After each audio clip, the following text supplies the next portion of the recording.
नमस्कार। आजिकार प्रथम खबर उपरे नजर पकाइबा। सुभद्रा को नहीं भ्रमित नहेबाकू उपमुख्यमंत्री प्रभात परिड़ा कहते।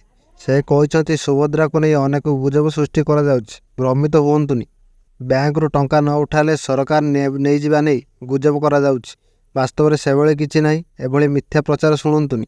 जे माने टंका पाइछन्ति से टंका तांकर खर्च करि परिबे। डिजिटल मोड रे खर्च करी अधिका 500 टंका लाभवान हुअन्तु बोली उपमुख्यमंत्री कहते। अन्यपटे सरकार 100 दिन पूर्ति उपमुख्यमंत्री प्रभात परिड़ा अभिभाषण दे कहते महिला को शक्तिशाली करने सरकार प्रतिश्रुतिबद्ध। सुभद्रा सहायता मिले कहुला। 25 लाख महिला को सुभद्रा मिली, अन्य महिला को खूब शीघ्र मिल। परवर्ती खबर उपरे नजर पकाइबा। बढ़ वर्षा, 13 जिला को येलो वार्निंग जारी। बंगोपसागर में आज सृष्टि हो घूर्णिबलय प्रभाव। आसंता काली ठारू बढ़ वर्षार प्रभाव। यह घनीभूत हो 23 तारीख सुधा उत्तर पश्चिम संलग्न केंद्रीय बंगोपसागर में लघुचाप क्षेत्र सृष्टि हो। फल 22, 23, 24 रे सारा राज्य में वर्षा हो। उपकूल ओडिशा रे अधिक वर्षा नहीं आकलन करिछि पाणीपाग विभाग। लघुचाप सृष्टि होगा पर यार गतिपथ स्पष्ट हो बोली विभाग सूचना देछि।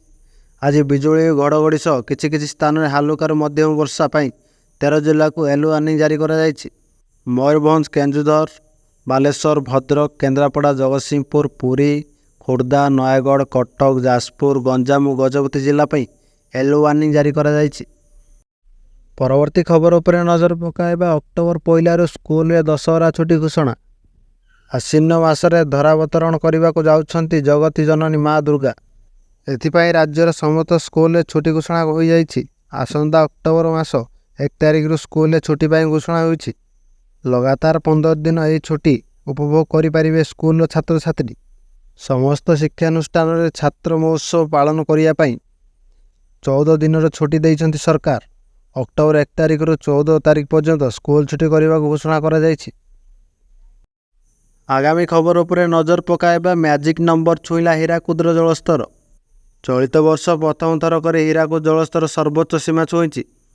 शनिवार सकाळ 9टा पर जलस्तर मैजिक नंबर 630 फुट छुईछि। सूचना अनुसार शनिवार सकाळ 9टा सुधा हीराकुद जलभंडार 56,392 क्यूसेक जल प्रवेश होता बेले 37,334 क्यूसेक जल निष्कासित होइछि। आगको मौसमी अवधि सरीबाकु थिबा बेले रूल कर्व अनुसार सेप्टेम्बर शेष सुधा जलस्तर को सर्वोच्च स्तर में रखा निष्पत्ति नहीं कर्तृपक्ष। वर्तमान समस्त गेट बंद रही। परवर्ती खबर पर नजर पकाइबा। बदलिब रिलीफ कोड नाम। लघुचाप जनित वर्षार बेसी क्षतिग्रस्त होइछि मालकानगिरी, मयूरभंज, सुंदरगढ़, भद्रक और बालेश्वर।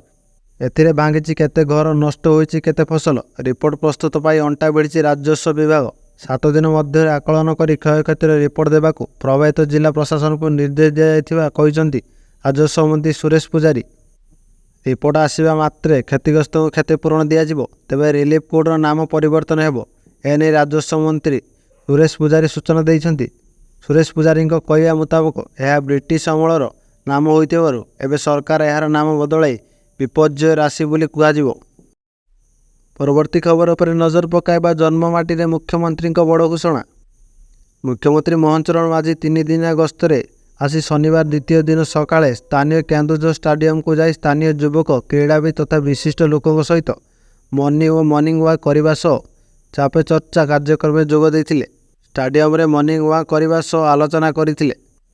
क्रीड़ा क्षेत्र में भित्तिभूमिर अभाव और विभिन्न समस्या उपर आलोचना करथिले। स्वतंत्र भाव सामिल होगा विभिन्न संगठन क्लबर सदस्य मानक आमंत्रण करा जायतिला। सेहीपरि जेउटी मोहन विधायक थिबा समय आगुरी सबुबेले चा पियंती सेठारे चा पी चर्चा कार्यक्रम में जोगदे मुख्यमंत्री विदेशक दुकान नाली चा पीथिले। या पूर्व विदेशक चा दुकान सुसज्जित करी नुआ रूप दि जाइथिला। आगामी खबर पर नजर पकाइबा। दिल्लीर सर्वकनिष्ठ मुख्यमंत्री भाव शपथ नेले आतिशी। दिल्ली को मिलेला नुआ मुख्यमंत्री। तृतीय महिला मुख्यमंत्री भाव शपथ नेले आम आदमी पार्टी वरिष्ठ नेत्री आतिशी मरलेन। अरविंद केजरीवाल इस्तीफा पर आतिशी को नुआ सरकार गठन करने को राष्ट्रपति मंजूरी देते। दिल्लीर सर्वकनिष्ठ मुख्यमंत्री भाव शपथ नहीं आतिशी। उपराज्यपाल विनायक कुमार सक्सेना पद और गोपनीयतार शपथ पाठ कराई। राजभवन में आतिशी 5 नुआ कैबिनेट मंत्री शपथ नहीं। गोपाल राय, सौरभ भरद्वाज, कैलाश ଗେହଲଟ, ଇମ୍ରାନ ହୁସେନ ଓ ମୁକେଶ ଅହଲାୱତ ମନ୍ତ୍ରୀ ଭାବେ ଶପଥ ନେଇଛନ୍ତି। ଏ ଖବର ଉପରେ ନଜର ପକାଇବା 23 ତାରିଖ ପର୍ଯ୍ୟନ୍ତ 3 ଦିନ ଧରି ଚାଲିବ ବୈଷୟିକ ସର୍ଭେ। ରାଜ୍ୟ ସରକାରଙ୍କ SOP ଅନୁଯାୟୀ ଦିନ 2ଟାରୁ ସନ୍ଧ୍ୟା 6ଟା ଯାଏଁ ସର୍ଭେ ହେବ। ତେଣୁ ଏହି 3 ଦିନ ଶ୍ରୀଜୀଉଙ୍କ ନୀତିକାନ୍ତିରେ ଯେପରି ବ୍ୟାଘାତ ନ ପୂଜେ ସେଥିପାଇଁ ବିଶେଷ ନୀତି ନିର୍ଘଣ୍ଟ ପ୍ରସ୍ତୁତି କରାଯାଇଛି। ଦିନ 1ଟାରୁ ସନ୍ଧ୍ୟା 6ଟା ପର୍ଯ୍ୟନ୍ତ ବନ୍ଦ ରହିବ ସର୍ବସାଧାରଣଙ୍କ ଦର୍ଶନ। ମହାପ୍ରସାଦ କ୍ରୟ କରିବାକୁ ଇଚ୍ଛୁକ ଭକ୍ତ ସିଂହଦ୍ୱାର ପଟେ 22 ପାହାଚ ଦେଇ ଆନନ୍ଦ ବଜାରରୁ ମହାପ୍ରସାଦ କ୍ରୟ କରି ଉତ୍ତର ଦ୍ୱାର ପଟେ ଉକ୍ତ ସମୟରେ ପ୍ରସ୍ଥାନ କରିପାରିବେ। ଆଗାମୀ ଖବର ଉପରେ ନଜର ପକାଇବା ସ୍କବ୍ ଟାଇଫସ୍ ରୋଗ ନେଇ ସମୀକ୍ଷା ବୈଠକ। ଲକ୍ଷଣ ଦେଖାଗଲେ ତୁରନ୍ତ ସ୍ୱାସ୍ଥ୍ୟ ଅଧିକାରୀଙ୍କ ପରାମର୍ଶ ନିଅନ୍ତୁ। ଜନସ୍ୱାସ୍ଥ୍ୟ ନିର୍ଦ୍ଦେଶାଳୟର ନିର୍ଦ୍ଦେଶକ ଡକ୍ଟର ନୀଳକଣ୍ଠ ମିଶ୍ର ଓ ସ୍ୱାସ୍ଥ୍ୟସେବା ନିର୍ଦ୍ଦେଶାଳୟର ନିର୍ଦ୍ଦେଶକ ଡକ୍ଟର ବିଜୟ କୁମାର ମହାପାତ୍ରଙ୍କ ଯୁଗ୍ମ ଅଧ୍ୟକ୍ଷତାରେ ଜିଲ୍ଲା ସ୍ୱାସ୍ଥ୍ୟ ଅଧିକାରୀମାନଙ୍କ ସହ ଆଭାସୀ ମାଧ୍ୟମରେ ରାଜ୍ୟର ସ୍ୱାସ୍ଥ୍ୟସେବା ଓ ବିଭିନ୍ନ ରୋଗର ସାଂସ୍କୃତିକ ପରିସ୍ଥିତି ବିଶେଷ କରି ସ୍କବ୍ ଟାଇଫସ୍ ରୋଗର କାରଣ ଓ ଏହାର ନିରାକରଣ ସମ୍ପର୍କରେ ବିସ୍ତୃତ ଆଲୋଚନା କରାଯାଇଛି। ସ୍କବ୍ ଟାଇଫସ୍ ଏକ ପ୍ରକାର କୀଟର ଦଂଶନ ଯୋଗୁଁ ହୋଇଥାଏ। ଜ୍ୱର, ମୁଣ୍ଡବିନ୍ଧା,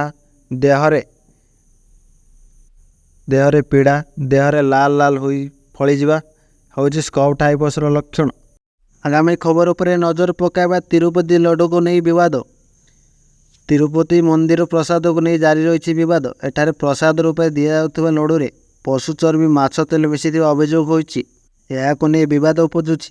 ଏହାରି ଭିତରେ ବିଜେପି ନେତା ତଥା କେନ୍ଦ୍ରମନ୍ତ୍ରୀ ଶୋଭା କରନ୍ଦଲାଜେ ଏହି ମାମଲାରେ CBI ତଦନ୍ତ ଦାବି କରିଛନ୍ତି। ତିରୁପତି ଲଡୁ ସହ ଜଡ଼ିତ ବିବାଦ ସମ୍ପର୍କରେ ଆନ୍ଧ୍ରପ୍ରଦେଶ ସରକାରଙ୍କ ପକ୍ଷରୁ କଡ଼ା ତଥା ନିରପେକ୍ଷ ତଦନ୍ତ ଦାବି କରିଛନ୍ତି। ବିଜେପି ନେତା ତଥା କେନ୍ଦ୍ରମନ୍ତ୍ରୀ ଶୋଭା କରନ୍ଦଲାଜେ ସୋସିଆଲ ମିଡ଼ିଆରେ ଏକ ପୋଷ୍ଟ କରି ସେ କହିଛନ୍ତି ଯେ ଏହି ଘଟଣାର ଗମ୍ଭୀରତାକୁ ଦୃଷ୍ଟିରେ ରଖି ରାଜ୍ୟ ସରକାର ଏକ ସ୍ୱତନ୍ତ୍ର ଦଳ ଗଠନ କରିବା ଉଚିତ। ଏଥିସହ ଏହି ମାମଲା CBIକୁ ହସ୍ତାନ୍ତର କରିବା ଉଚିତ।